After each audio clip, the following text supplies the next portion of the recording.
여러분 안녕하십니까. 이 총선이 끝나고 4월 10일 새벽이 됐습니다. 저는 책입니다. 저는 선거 당일 그리고 어제 아침까지 MBN 뉴스룸에 있었습니다. 무려 10시간 가까이 말입니다. 보수 정당은 이번에도 패퇴를 했습니다. 그것도 지난 패배와 아주 비슷한 참패입니다. 도대체 보수는 왜 이렇게 무력할까요? 방송국에 있는데 선거 결과를 전하는 기사의 댓글에는 어느 시민의 분노가 그대로 묻어 있었습니다. 그는 결국 선거 끝까지 버텼던 양문석, 김준혁, 공영훈 등 민주당에 문제 있었던 후보들의 무사한 일에 화가 났습니다. 이렇습니다. 기가 차지도 않는 코미디다. 11월 불법 대출을 나경원 딸이 받았으면 어떻게 되었을까? 이대 성상납 발언을 안철수가 했다면, 권영세 딸이 위조 스펙으로 의전원에 갔다면, 그리고 낙제를 했다면 당선될 수 있었을까? 그 댓글을 쓴 분은 보수는 그들을 지지하지 않았을 것이라고 썼습니다. 그러나 좌파들의 도덕성과 정의감은 보수와 다르다는 것이 증명되었습니다. 그들은 민주당 후보가 도둑질을 해도, 성상납을 받아도, 거짓말을 해도 상관이 없는 것입니다. 결국 총선 결과는 이렇습니다. 이 국민의힘 역대급 참패입니다. 먼저 지역구 254석은 이렇게 되었습니다. 민주당 161석, 그리고 국민의힘이 90석, 새로운 미래, 진보당, 개혁신당이 각 1석, 비례대표 46석은 또 이렇게 됐습니다. 국민의 미래 18석, 더불어민주연합 14석, 조국혁신당 12석, 개혁신당 2석.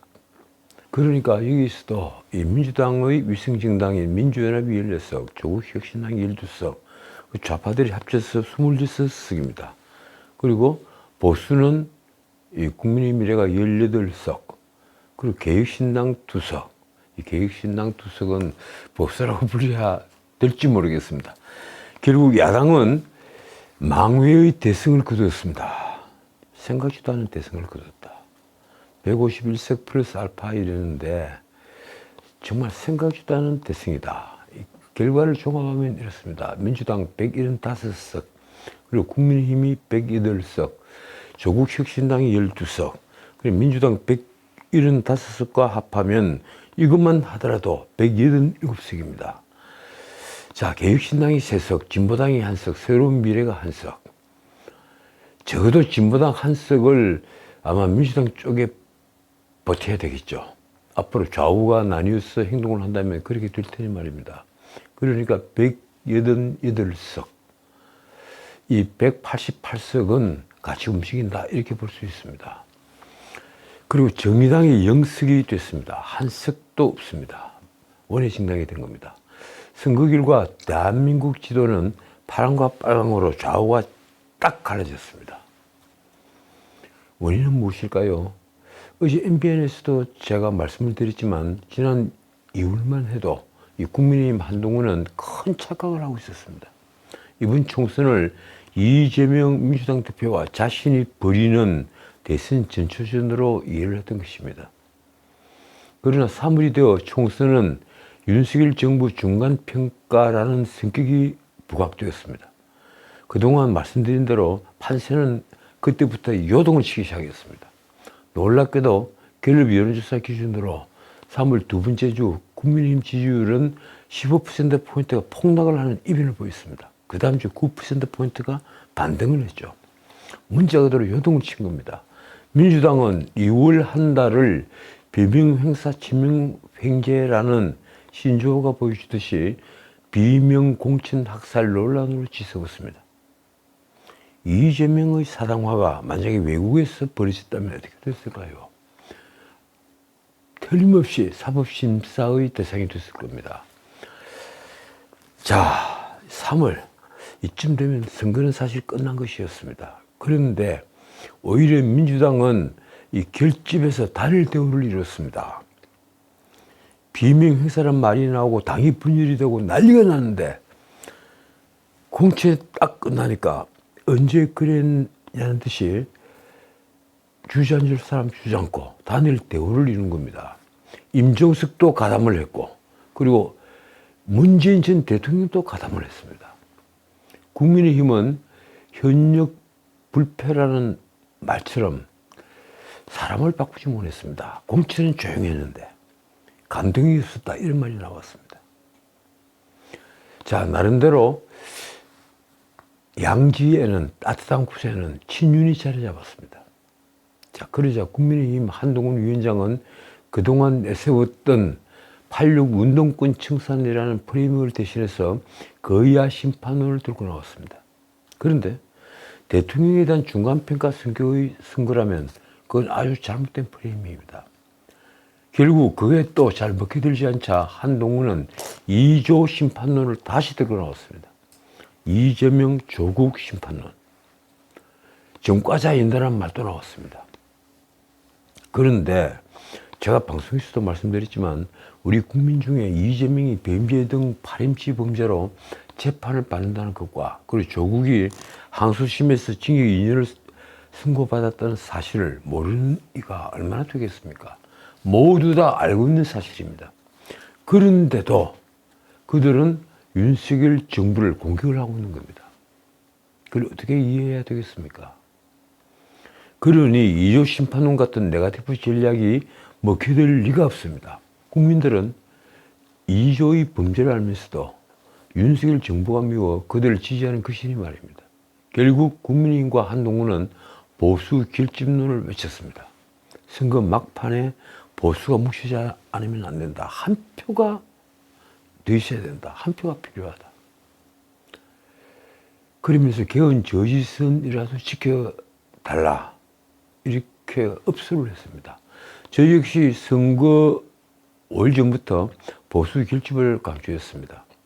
자, 그러면 국민의힘이 패배한 원인은 무엇일까요? 대패한 10일 밤 이미 원인은 밝혀졌습니다. 딴 게 아닙니다. 첫째는 민생경제, 둘째는 오만 불통. 딱 그겁니다. 무엇보다도 민생경제는 사실 윤석열 정부의 잘못 때문만이 아닙니다. 고물가는 아직도 지속되는 우크라이나 전쟁 등 국제 정세 탓으로 곡물 80%, 에너지 100%를 수입하는 우리로서는 사실 어찌할 수 없는 부분이 있습니다. 그런데 또 하나 유념할 것은 가령 유가 같으면 그 고유가를 흡수할 곳은 재정밖에 없습니다. 그런데 문재인이 텅텅 비워놓았던 곡간 때문에 윤석열 정부는 재정을 이용해서 물가를 조금 잡을 수도 없었습니다.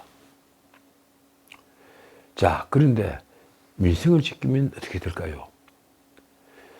사실 민생은 전 정부 책임이라는 것을 국민들이 모두 알고 있습니다. 그렇다면 이번 참패의 원인도 윤석열 대통령의 불통 이미지 때문입니다. 소통하지 않았다. 일방통행이다. 더 나아가서 일방통행이다. 그래서 그건 오만으로 비칩니다.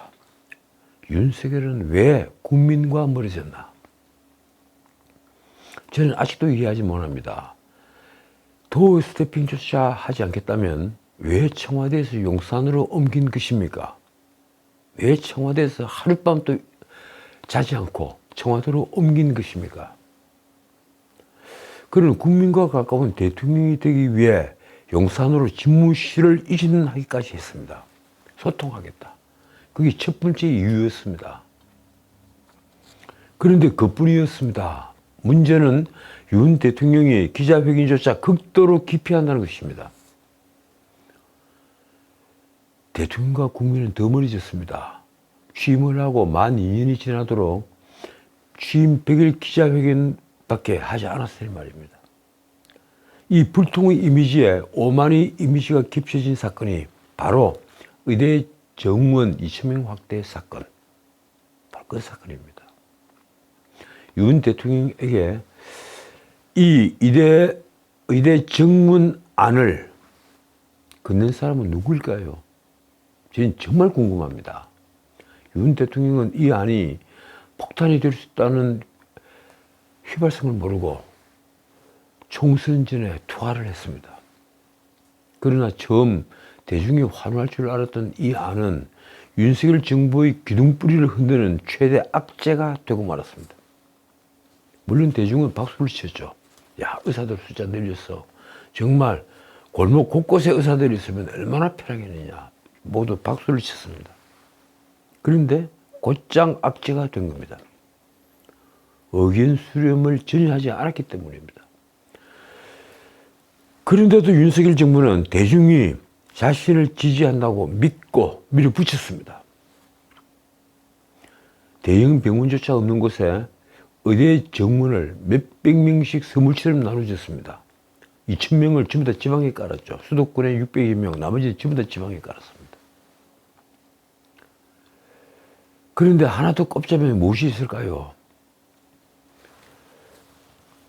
국민의힘은 철저히 전략에서 실패했습니다. 총선 전략이 민주당에 비해서 너무 떨어졌습니다. 우선 국민이 보기에 의과대학 정문을 일방적으로 정원하는 집권 세력은 엄청난 힘을 가진 골리앗처럼 보였습니다. 그렇지 않습니까? 대통령은 카메라 앞에서 당당하게 이렇게 말합니다. 2,000명은 꼭 필요한 인원이고 10년 뒤에 두고 봐라. 꼭 필요하다. 한 명도 뺄 수 없다. 거기에 아무도 저항하지 못했습니다. 기껏 저항하는 것이라고는 사직서를 낼 수밖에 없다. 그래서 집권 세력은 엄청난 힘을 가진 골리앗처럼 보였습니다.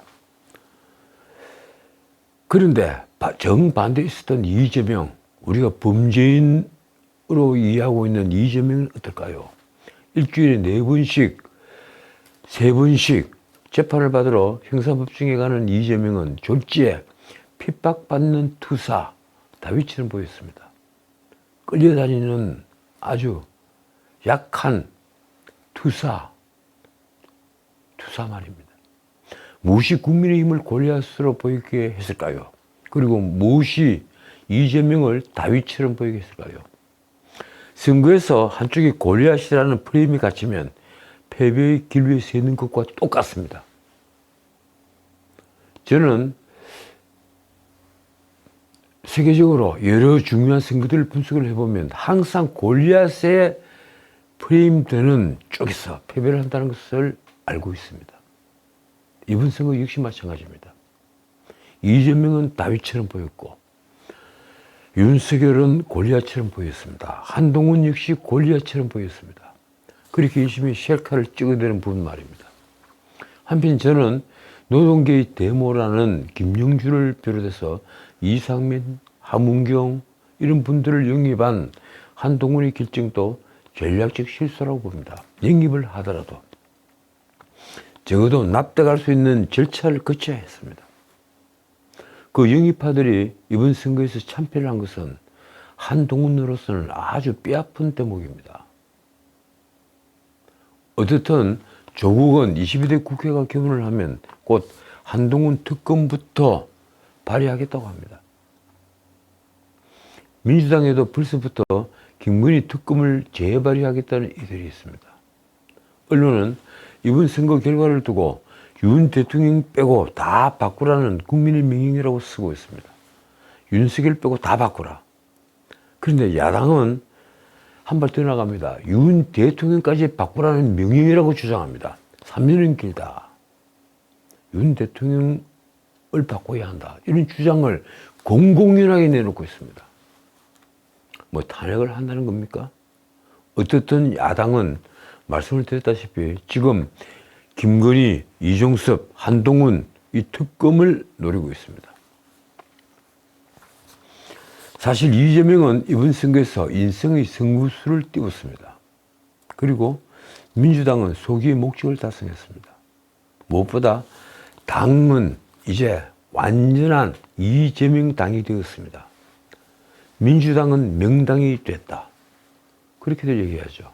이재명은 비명 친문이 사당화를 한다고 엄청난 반발을 하는 걸 무릅쓰고 친명횡재 비명 행사를 밀어붙였습니다.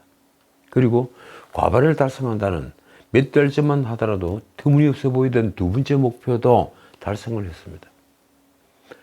151석을 넘어선 압도적 과반을 달성한 것입니다.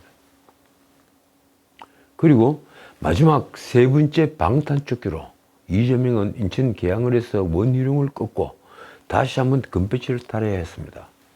적어도 공직선거법 판결, 최종 판결이 날 때까지는 그 금배지는 유효하겠죠. 어떻든 그리고 이재명은 자신이 살아남을 수 있는 모든 조건을 달성을 한 겁니다. 자, 총선 몇 개 에피소드를 소개합니다. 우선 윤석열은 국정 운영 험로를 만났습니다. 당은 민주당에 비해 의석수가 월등히 적어 국회 주도권은 이제 야당이 쥐고 끌려가게 됐습니다. 아까 말씀드린 대로 이낙연, 이상민, 김영주 등 민주당을 탈당한 이들은 이번에 하나같이 낙선했습니다. 김종민은 민주당 후보 이영선이 재산 허위 신고로 공천이 취소되자 무주공산, 그러니까 세종갑이죠. 무주공산에서 국민의힘 후보를 이겼습니다. 졸지에 망외의 소득을 거둔 셈이 됐습니다. 어쨌든 총선은 끝났습니다. 집권 여당인 국민의힘은 역대 최악의 참패를 당했습니다. 누구는 그러더군요. 지난 21대에 비해서 의석수가 몇 석 늘었으니까 그때보다 좀 나아진 것이 아니냐. 유근일 선생이 그런 얘기를 했습니까? 그런데 그건 아니죠. 어떤 의미에서 민주당에게 쏠린 그 표까지 계산을 하면요, 최악의 참패입니다. 집권 2년에 채 안 된 여당이, 그러니까 힘이 있는 여당이 개헌 지지선을 겨우 넘는 의석으로 참패를 한 것은 처음 있는 일입니다. 외국에서도 굉장히 보기 힘들겠죠. 야당의 비명 행사 공천 파문은 반민주주의를 의미하는 사당화였습니다. 아까 제가 말씀드렸죠. 문명국이었으면 당연히 사법심사의 대상이 됩니다. 그런데도 국민의힘도 이를 응징하지 못했습니다. 이런 비명 행사와 양문석, 김준혁, 공영훈 등 후보들이 사기 대출과 막말, 그리고 부동산 투기 논란에도 불구하고 야당의 입법권을 독점하는 압도적 의석을 안겨준 겁니다. 정책을 두고 여야 간에 벌어진 토론도 없었습니다. 글쎄요, 선거기간 안에 정책을 두고 토론 벌인 걸 본 적이 있으십니까? 없습니다. 윤석열 대통령은 취임 후 2년간 야당과 그 어떤 협상도 하지 않았습니다. 그런데 이제 와서 야당은 윤 대통령에 대한 거센 심판론을 밀어붙이던 것입니다.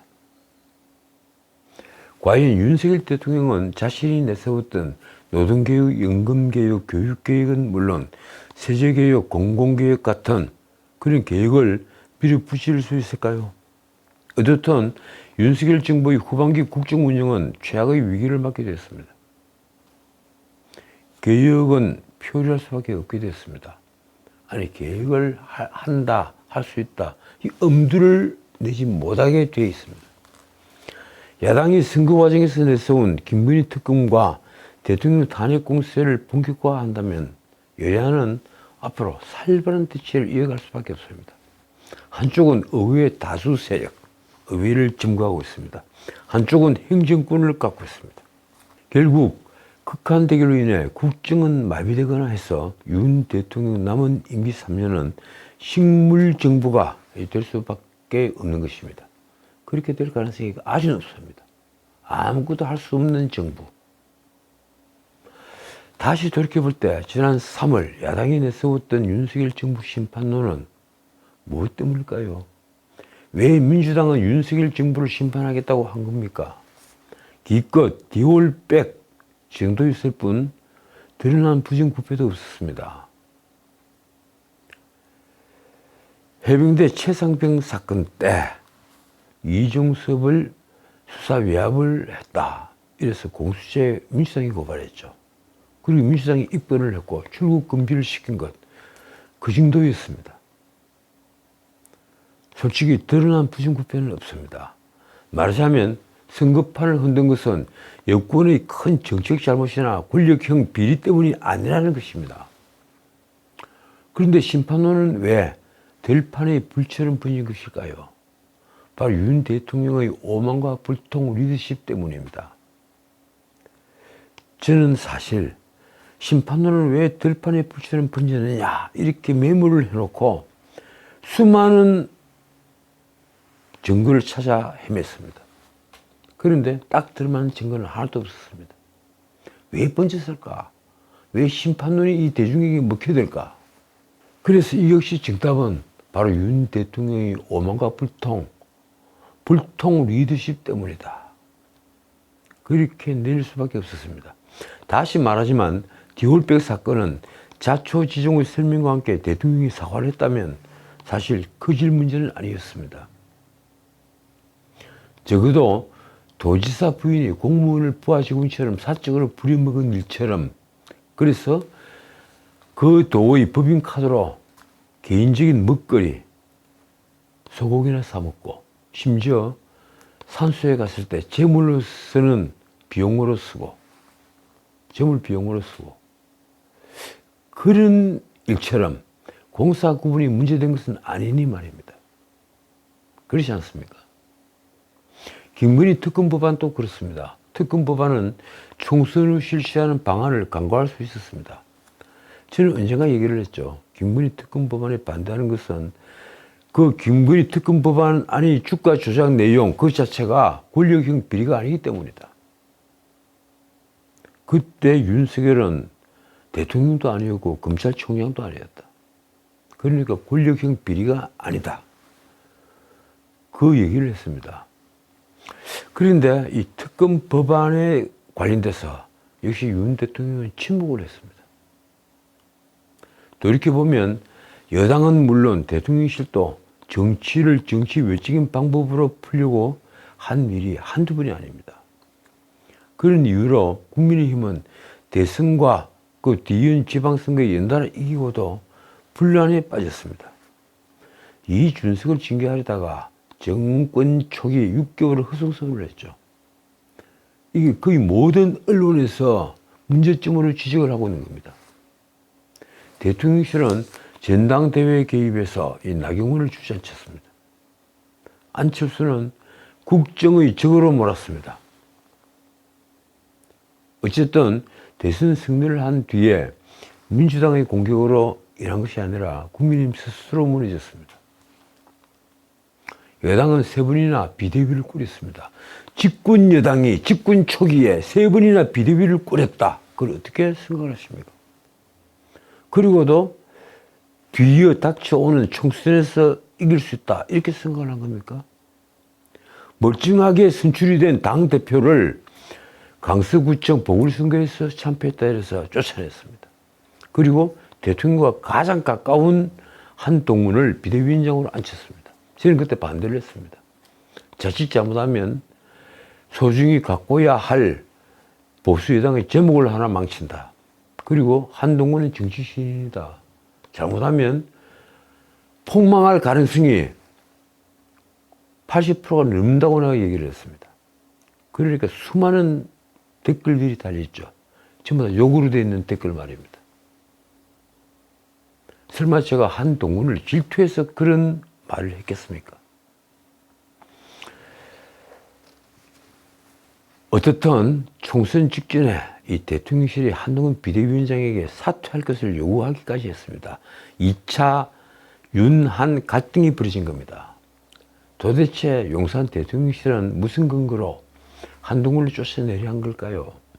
해병대 최상병 사망사건으로 수사받던 이종섭을 굳이 호주 대사로 임명해서 출국시킨 것 역시 이해할 수 없는 처사였습니다. 그걸 국민들은 윤석열 대통령의 오만으로 이해를 했습니다.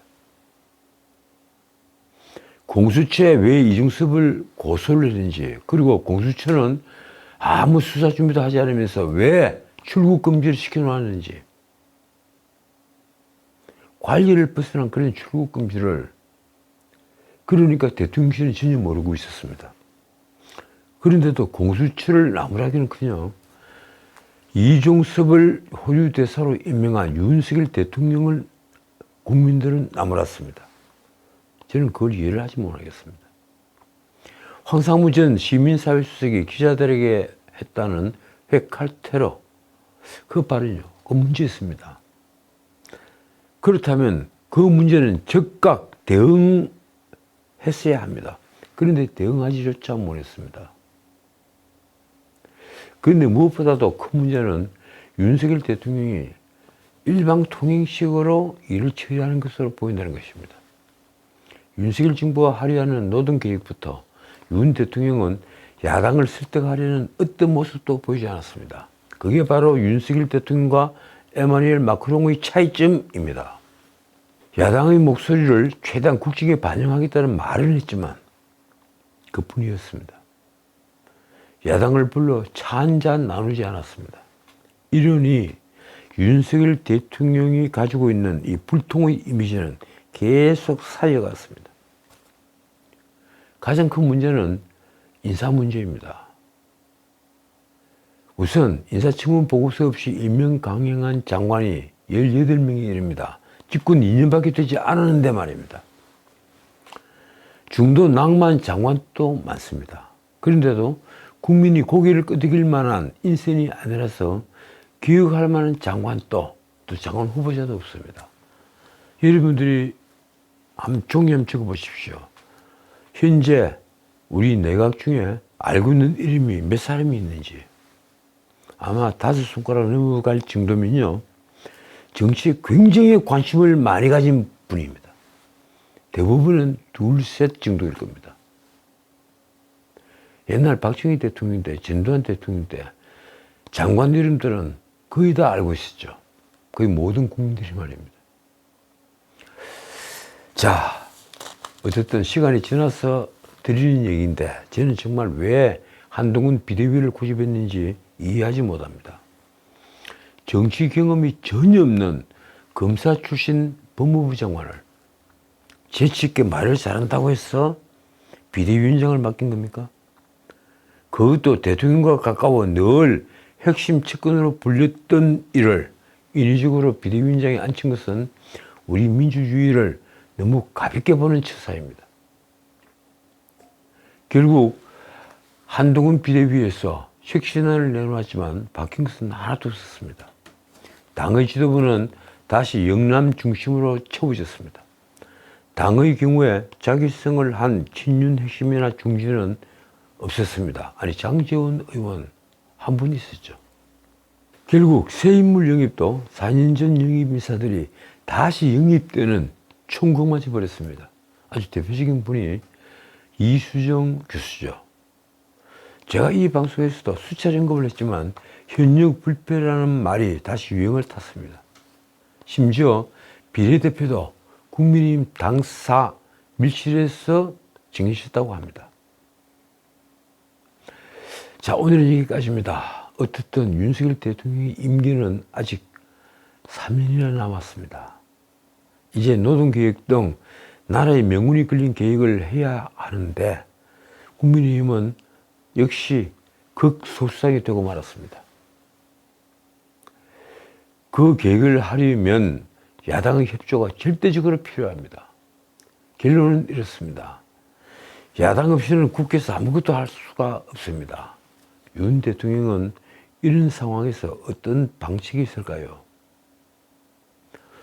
지금까지 전인식이었습니다.